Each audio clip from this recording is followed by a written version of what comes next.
আমার শরীর, আমি বিকিনি পরবো না বোরখা পরবো আমার ডিসিশন। হ্যাঁ, আপনার ইচ্ছে তো বটেই, সেটা শুধু আপনার প্রাইভেসির সীমাবদ্ধের ভিতরে। আপনি নিজের রুমের ভিতরে কিভাবে থাকবেন সেটা একান্ত আপনার নিজের ব্যক্তিগত বিষয়। এখানে আমাদের কোনো মাথা ব্যথা নেই, আপনি থাকতে পারেন। বা আপনি নোংরা ভাবে বাইরে বের হবেন, আপনার দিকে কোনো ছেলে খারাপ নজরে তাকালেই বলবেন আমার বুকের দিকে তাকান।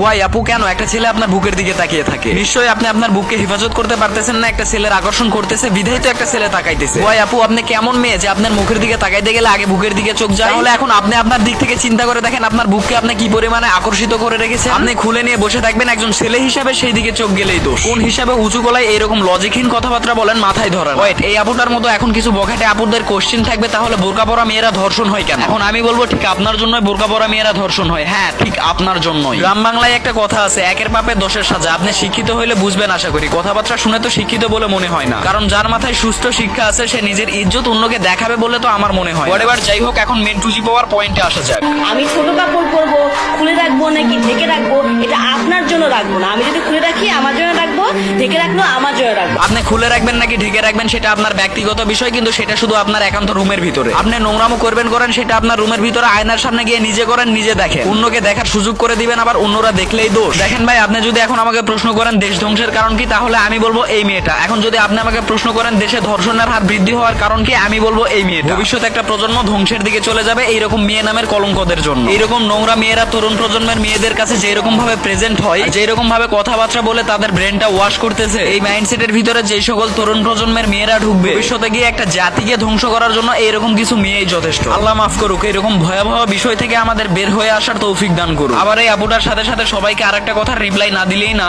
রাখবো। আপনার যদি উত্তেজনা হয় আমাকে দেখে, এটা আপনার সমস্যা, আপনার নিজেকে কন্ট্রোল করতে হবে।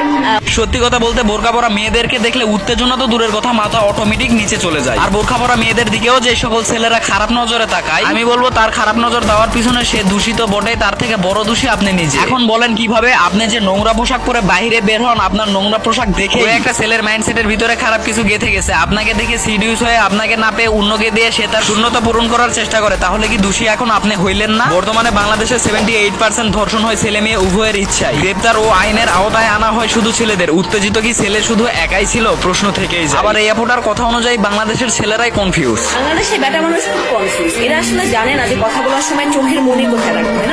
আপু, আপনি শুধু বড়ই হয়েছেন, আমি বলবো আপনার বুদ্ধির অনেকটাই ঘাটতি রয়েছে। আপনি যদি নিজেকে হেফাজত করে রাখেন, একটা ছেলের ইচ্ছা থাকা সত্ত্বেও আপনার দিকে খারাপ নজরে তাকাইতেই পারবেন। এখন তাহলে আপনি ভেবে দেখুন, নিশ্চয়ই আপনার দিকে তাকিয়ে ওই ছেলেটা এমন কিছু একটা দেখতে পাচ্ছে যেটা ওই ছেলেটাকে আকর্ষণ করতেছে। আর আপনি একজন মেয়ে হিসাবে কেমন ভাবে বাইরে বের হয়েছেন যে একটা ছেলে আপনার দিকে তাকাইলেই খারাপ নজর চলে যায়। আপনার কোনো খারাপ দিকে দিন শেষে আপনি একটু রিল্যাক্সে এগুলো বিষয় নিয়ে ভেবে দেখবেন। আসলে সবার সামনে যেগুলো কথাবার্তা বলতেছেন, এগুলো কথাবার্তা কতটুকু মার্জিত ও মেনে নেওয়ার মতো। হোয়াটএভার যাই হোক, দিন শেষে মেয়ে জাতিকে একটাই মেসেজ দিতে চাবো, আর যাই করেন নিজের ইজ্জত হেফাজত রাখেন, নিজের ইজ্জত অন্যদেরকে দেখায়েন না। ধন্যবাদ।